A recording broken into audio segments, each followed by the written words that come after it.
Então, vamos juntos elevar os nossos pensamentos. Deixa eu só adicionar a Dona Vilma. Vamos juntos elevar os pensamentos em gratidão por esta oportunidade que nos está sendo ofertada por Deus, nosso Pai, e agradecer a todo o amparo que nós recebemos de amigos queridos, para que possamos estar aqui buscando o conhecimento tão importante a cada um de nós.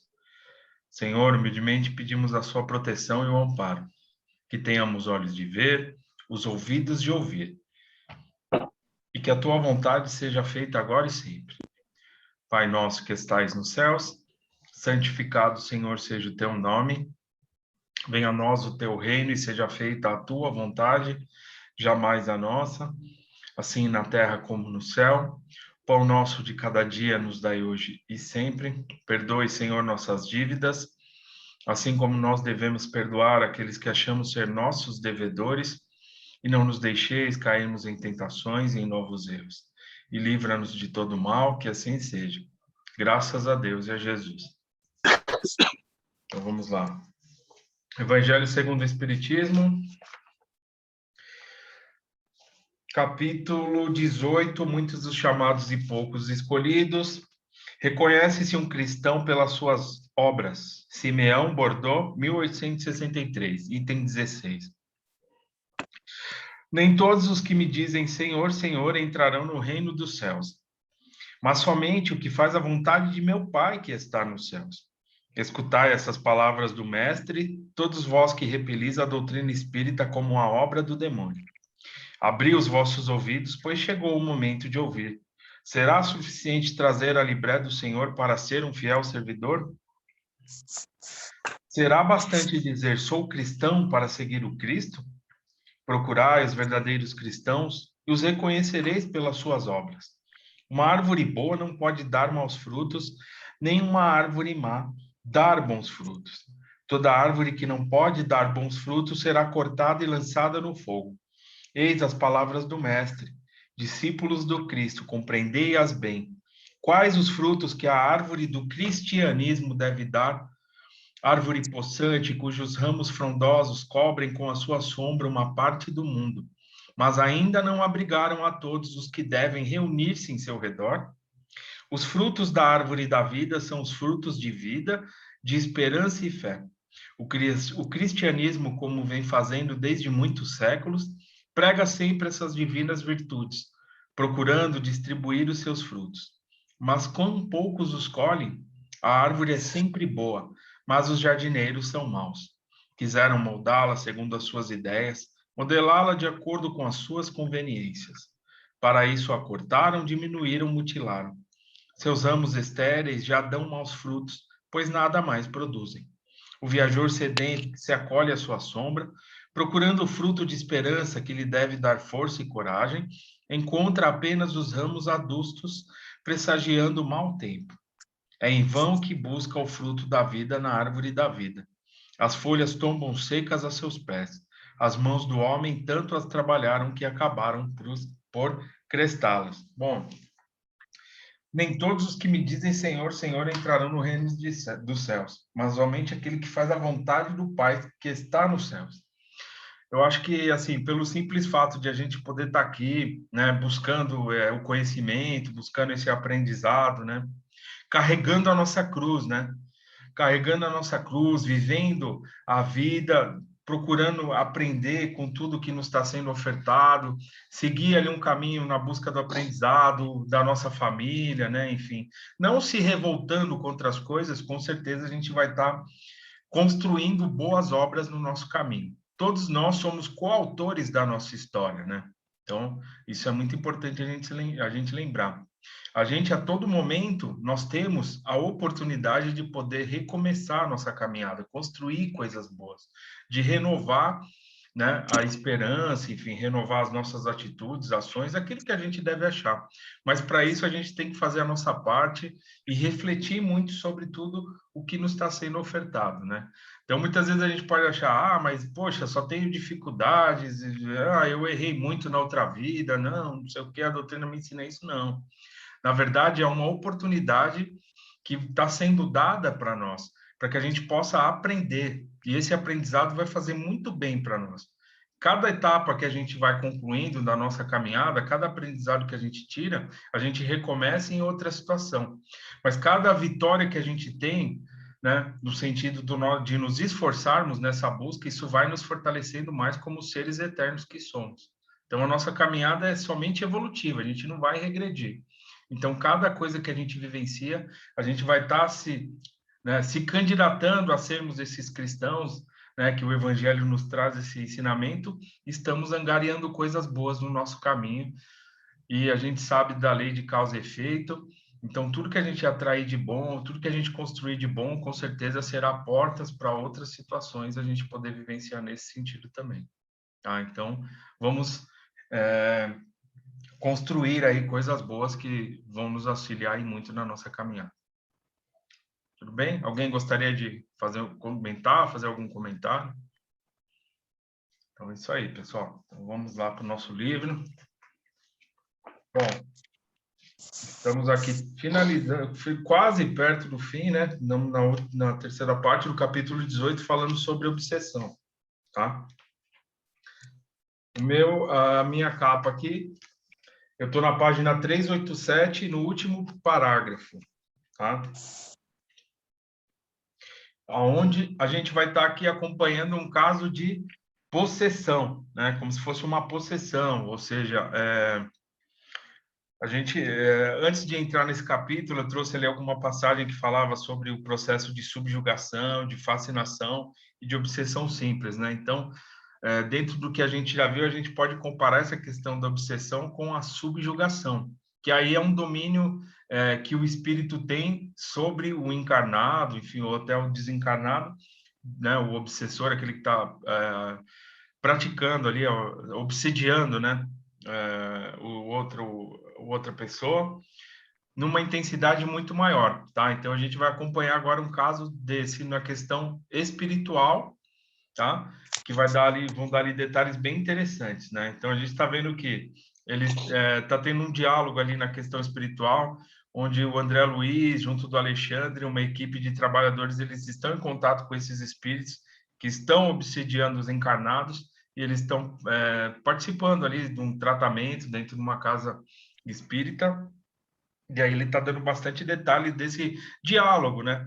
Porque quando a gente fala de obsessão, né, a gente tem que ter em mente que o esclarecimento ele se deve dar tanto da parte dos encarnados quanto dos desencarnados, né? Porque tem que ser um esclarecimento de ambos. Todos chegam, né? Todos se apresentam ali, todos os envolvidos numa situação se apresentam ali sobre um ponto de vista, né? Então, cada um ali vai ter o seu ponto de vista, seja aquele que cobra, ou aquele que está sofrendo, ou aquele que acha que não merece, enfim. Então, se a gente pegar e olhar só um lado da situação, né? Só esclarecer um lado, a gente vai acabar deixando o outro lado também. E não é isso que a gente aprende, né? E não é isso que é o certo, não é isso que os ensinamentos de Jesus, a questão do amor, da caridade que a gente tanto fala na doutrina, vem nos trazer, né? E aí eles vão trazer aqui alguns pontos bem importantes de como o espírito se apresenta, como que como que ele pode ser amparado, né? No lado espiritual. E aí vamos acompanhar aqui então, porque é muito interessante isso, né? A gente sabe dos encarnados, né? A gente tem casos aí, assim, até conosco mesmo, né? Por exemplo, quando eu cheguei até a casa de Fabiano, eu tive que fazer ali um tratamento de desobsessão, né? A questão mediúnica, enfim, tudo estava influenciando. E aí eu recebi esse amparo, mas saber também da questão espiritual, como que é esse lide com esses irmãos aí no outro plano, é bem interessante a gente ver que tudo é elaborado ali com muito amor, né? Então vamos lá, pessoal. Ele fala, né? O Alexandre fala que representa um caso de possessão completa. E dirigindo-se ao intérprete que argumentava momentos antes, recomendou-lhe estabelecer ligeiro diálogo com o perseguidor temível, para que eu ajuizasse quanto ao assunto. Sentindo-se tocado pela destra carinhosa do nosso companheiro, o infortunado gritou: Não, não, não me venha ensinar o caminho do céu. Conheço minha situação e ninguém pode deter o meu braço vingador, tá? Então, era o espírito obsessor, que estava ali, no caso, obsidiando a encarnada, né? A gente acompanhou anteriormente que eles seriam ali 4 ou 5 encarnados que iriam procurar uma casa para receber os cuidados no sentido da obsessão, eles estavam recebendo essa influência, né? E aí, agora, eles vão ter esse contato com esse espírito que estava obsidiando uma encarnada. Não, não, não me venha ensinar o caminho do céu. Conheço minha situação e ninguém pode deter o meu braço vingador. Aí ele responde: não desejamos forçá-lo, meu irmão. Acentuou o amigo com serenidade evangélica. Tranquilize-se.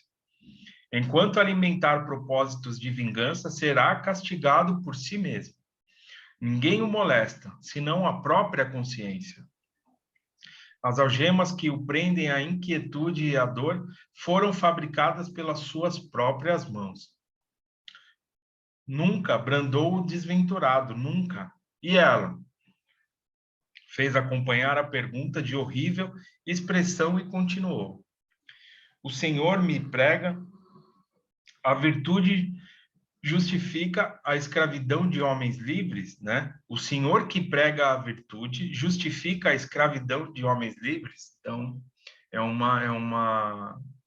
algumas questões relacionadas ao tempo da escravidão, né?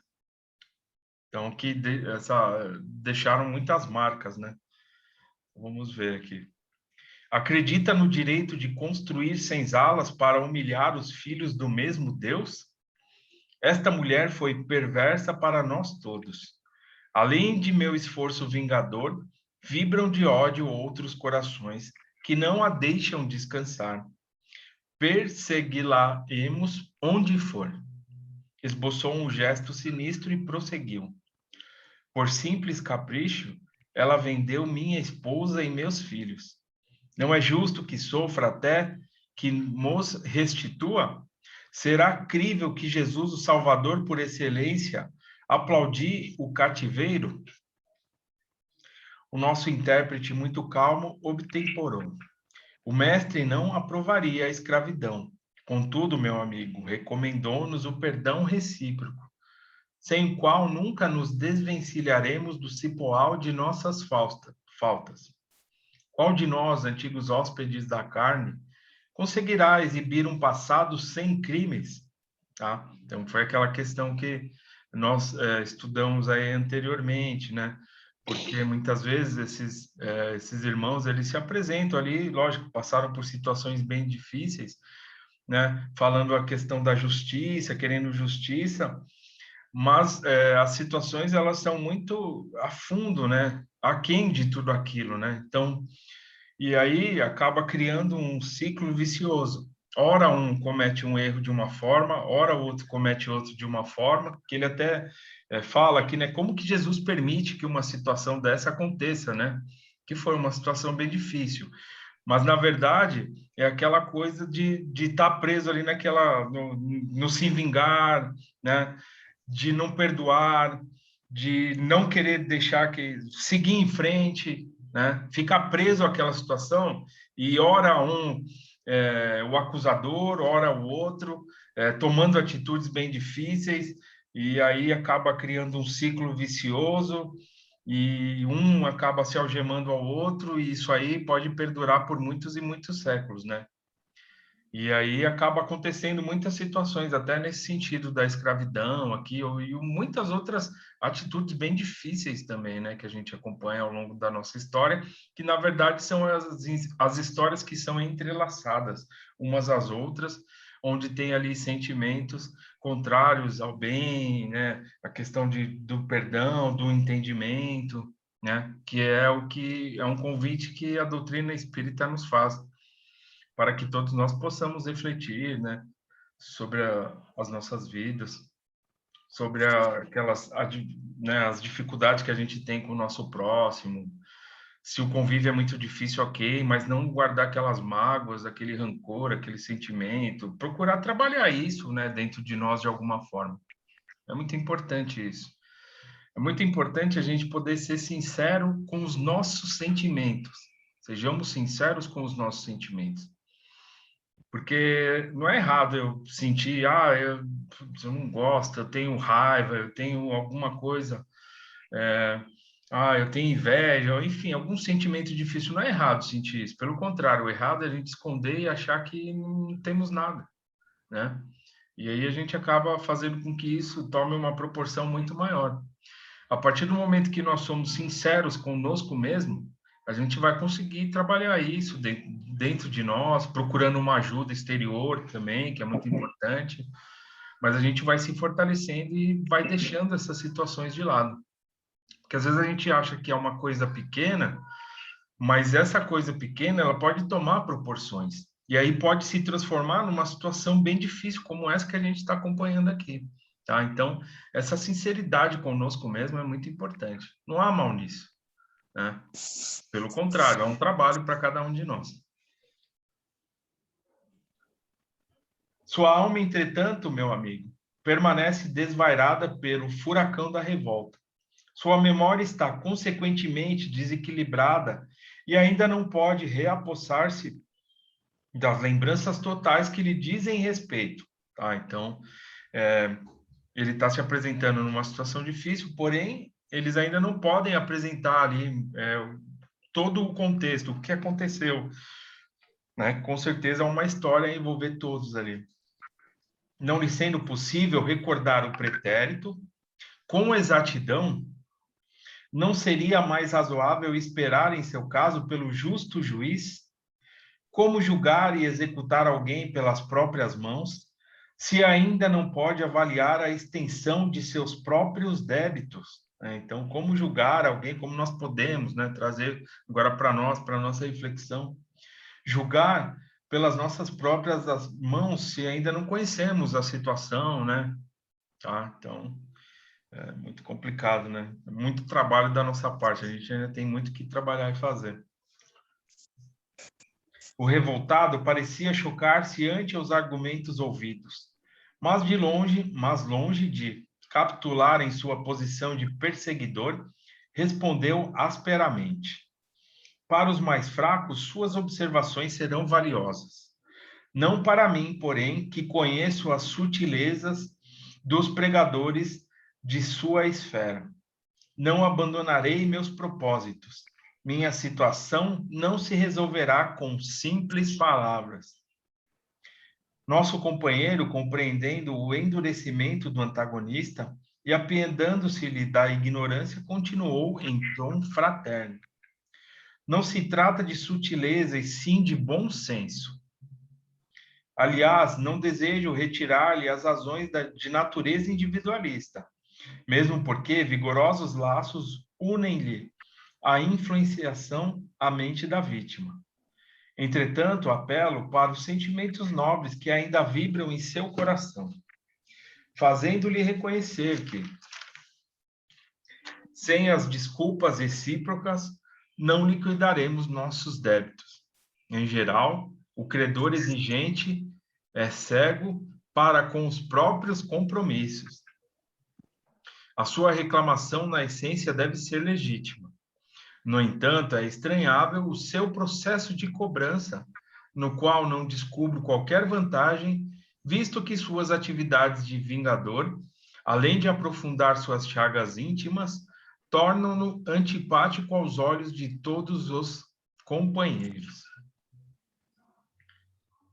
Que ele fala que, enfim, não deve ser fácil, né? E ele sente ali por todo o pesar, tudo que aconteceu, né? Com certeza, a gente sabe, acompanhando a questão da história também, a gente vê que foram situações bem lastimáveis, né? Mas ele faz um convite a ele que ele reflita sobre todo esse ódio, todo esse rancor, todos esses pensamentos difíceis, se realmente estão fazendo bem a ele, né? Tudo bem? Alguém quer comentar alguma coisa? Roberto, meu amigo, quer falar alguma coisa? Só lembrar aquilo que Jesus falou, né? Aquele que não tem pecado nenhum, que atire a primeira pedra, né? Então, a gente nunca olha pelo ângulo daquilo que a gente fez em outras vidas, né? Ou nessa mesmo, né? A gente sempre culpa aquele que está nos perturbando, né? Mas esquece de verificar o que a gente andou fazendo também, né? Então, é por isso que acontecem as obsessões. Senão, essas mentes não estariam ligadas umas às outras, né? Ninguém é totalmente inocente ou totalmente culpado. É isso aí. Muito bem. Muito bem. Muito bem. Alguém mais? Fique à vontade, pessoal. Se quiser comentar, estou à disposição. Então vamos seguir.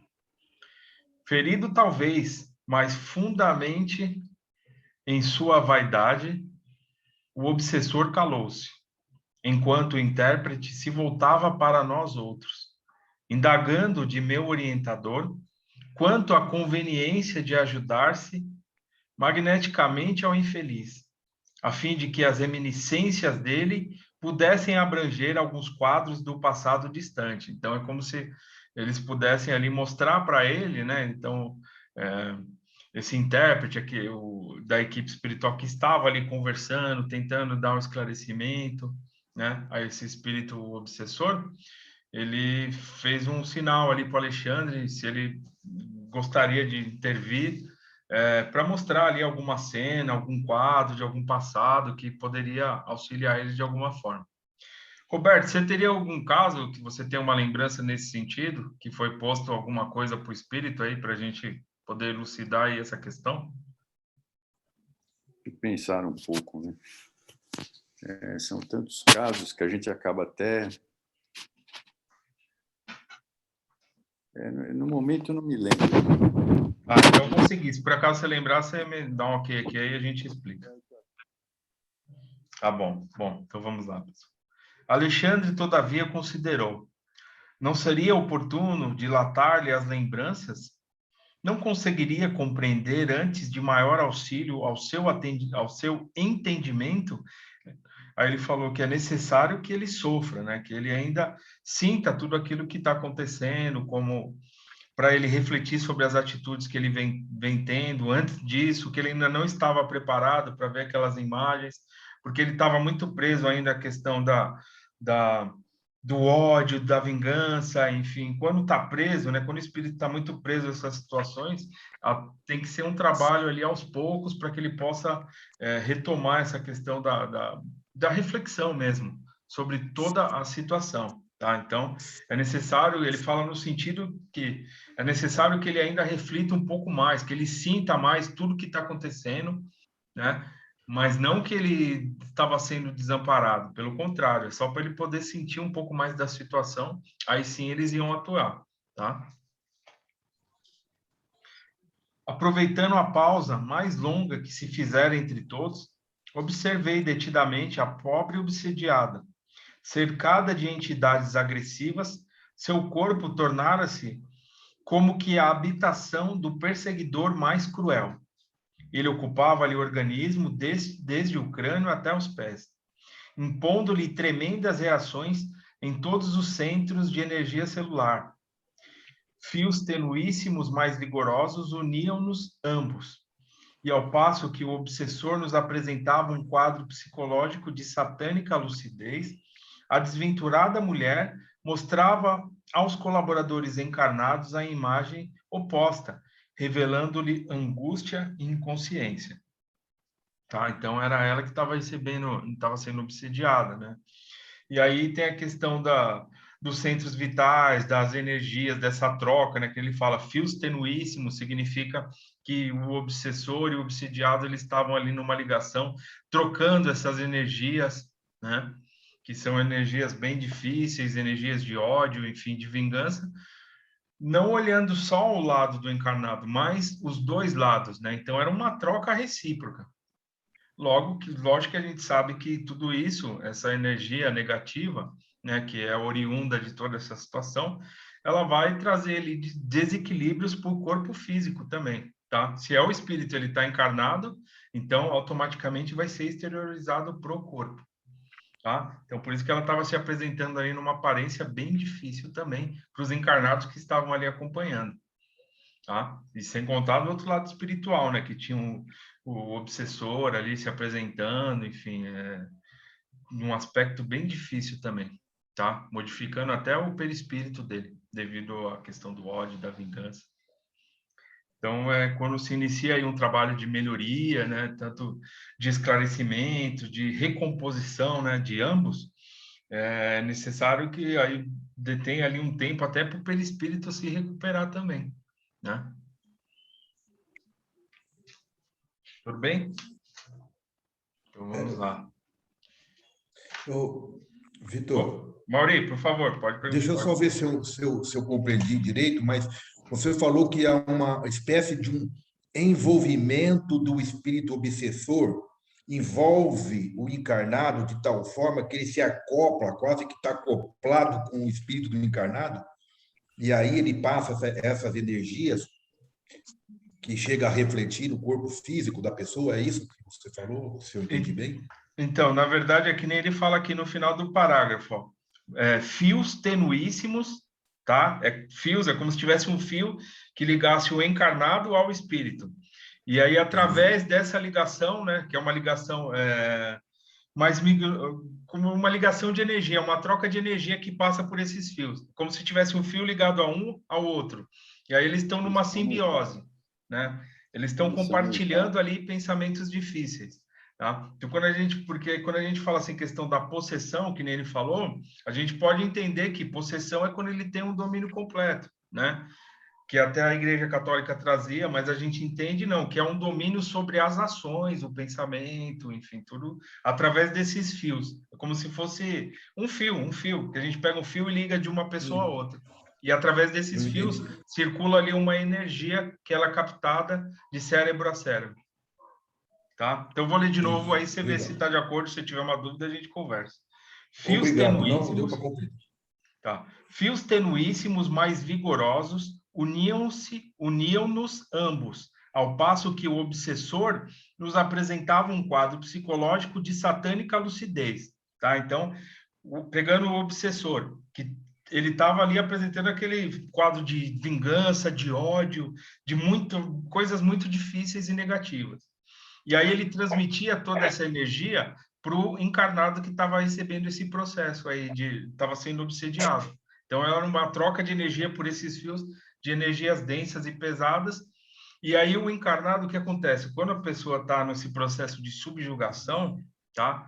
Ela não tem forças para lutar contra esses pensamentos difíceis. E ela vai se entregando cada vez mais. E aí, esse espírito que está influenciando, sendo o obsessor, ele vai tomando ali um controle maior sobre a ação da vontade e dos pensamentos do que está sofrendo o processo. Então, ele vai transmitindo uma energia mais difícil e o outro vai captando, achando que aquilo é seu, porque ele não tem forças, ele vai perdendo a força de lutar. Né? Então, é a mesma coisa se eu falo para você, você não está com nada, desiste. Eu começo a falar muito aquilo para você, desiste. Aí eu mando uma energia, a gente está conectado, eu mando essa energia para você. No começo você pode até resistir, mas aí aos poucos você vai achando que aquilo é seu. E aí você vai perdendo a sua vontade de lutar até o momento que você fala, vou desistir de tudo porque é isso mesmo.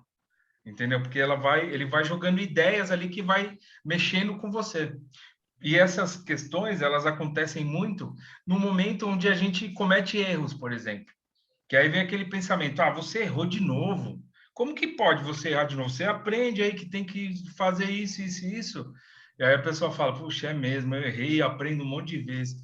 E aí você vai acolhendo essas ideias e você vai achando que é sua e você vai acabando ali com a sua força de querer lutar, de querer mudar aquilo, e aí os processos vão se instalando.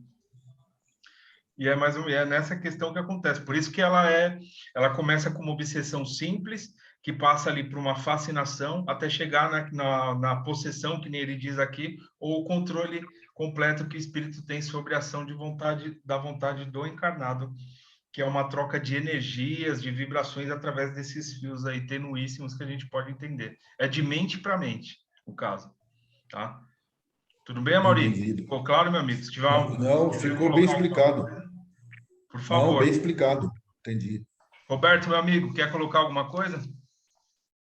Olha, uma coisa que eu quero colocar é o seguinte: os nossos sentimentos, né, e tudo aquilo que a gente sente e as nossas energias mentais, que nós aqui ainda não temos a capacidade, nós encarnados, de percebermos que tudo que a gente sente ou emite mentalmente, ela existe uma substância química muito sutil, por isso que atinge o outro. Então, quando você está feliz, aquele sentimento de felicidade emite uma energia boa. Agora, quando você está numa situação difícil, bravo, você está revoltado, você emite uma energia negativa. Mas essa energia, nós ainda aqui encarnados, não conseguimos dimensionar ela, medir ela, né? Mas os espíritos conseguem, porque elas emitem substâncias, né, que não são perceptíveis a nós ainda. Por isso que existe essa simbiose, essa ligação de mente a mente. Bom, muito bem, meu amigo. Então, ó, falta 4 minutos, eu só queria frisar aqui, em cima do que a gente está estudando aqui, é assim, se a gente olhar lá atrás, quando o André Luiz fala que alguns encarnados, acho que 4 ou 5 vão se apresentar ali sofrendo esse processo de obsessão, eles dizem que um desses casos tem um encarnado que ele tá conseguindo enfrentar, ele está conseguindo não dar campo a esse processo obsessivo, tá? Mas por quê? Pela questão de lutar contra isso, de se esforçar para não se entregar a essas ideias pessimistas, a essa energia, enfim, tudo que até o Roberto acabou de nos explicar. Isso é que está sendo diferencial referente aos outros casos, tá? Todos nós trazemos aí algumas situações aí do passado, nem mar de flores, enfim, são situações difíceis que a gente tem a oportunidade hoje de poder rever e em algum momento a gente pode ter magoado alguém também, né, que não esteja interessado que a gente siga adiante com esses ensinamentos. Mas o nosso querer, a nossa vontade, faz com que a gente se coloque ali captando essa ajuda toda que está ao nosso redor. Isso vai nos fortalecendo e, por consequência, esses irmãos também vão sendo esclarecidos ali, vão recebendo amparo, tá? Então, por isso que a nossa vontade é o diferencial. A gente não se entregar, né, nas situações, né? Achar que nós somos daquele jeito. Nós não somos daquele jeito, nós, enfim, errando, cometendo atitudes bem difíceis, nós não somos daquele jeito, nós não somos assim. Nós estamos passando por momentos, mas quem somos? Nós somos seres espirituais que visam a alegria, uma construção da felicidade, de coisas boas, de melhorias. Então esse somos nós, espíritos em evolução, tá? E aí a gente tem que caminhar sempre. Que nem foi falado no Evangelho, carregar a nossa cruz, que lá na frente a gente vai ver que vai valer a pena todo o nosso esforço referente a esse sentido. Tá? E um ponto muito importante que a doutrina retrata é a questão do esclarecimento, porque não basta só tratar um lado, né? E o outro lado, como que fica? O outro lado também requer, também tem uma história, também traz ali sentimentos, vivencia situações, tá? E é muito claro aqui o texto que fala, que esse irmão fala, olha, o que você passou na questão da escravidão, com certeza foram momentos muito difíceis. E ninguém está desmerecendo isso. Pelo contrário, o que nós estamos tentando chamar a sua atenção vale a pena ficar preso nesses sentimentos de ódio? Vale a pena nós ficarmos presos em sentimentos difíceis que vão nos prender ali como amarras por encarnações aí que a gente vai ter a fio aí da nossa eternidade? Então fica aí uma reflexão aí para essa semana, né, para todos nós. Vale a pena nos atentarmos às dificuldades ou vamos romper isso e vamos seguir aí a nossa caminhada em frente, né? Então vamos pensar aí. Bom, acabou o nosso tempo. Eu vou continuar daqui a 15 dias e já teremos aí, a Tati vai chamar a reunião, a próxima. Hoje a gente vai ter uma dinâmica bem interessante, tá? Todos convidados e agradeço a todos a participação de juntos estarmos aqui. Então, vamos fazer uma prece. Pai nosso que estais nos céus, santificado seja o teu nome, venha a nós o teu reino, seja feita a tua vontade, jamais a nossa, assim na terra como no céu. Pão nosso de cada dia dai-nos hoje e sempre, perdoe nossas dívidas, assim como nós devemos perdoar aqueles que achamos ser nossos devedores. E não nos deixeis cairmos em tentações, e livra-nos de todo mal, que assim seja. Graças a Deus e a Jesus. Obrigado a todos. Fica aí o convite para a nossa próxima reunião, nosso próximo encontro, aí, o bate-papo. Tá? Obrigado a todos. Obrigado, eu. Obrigada, senhor. Boa noite.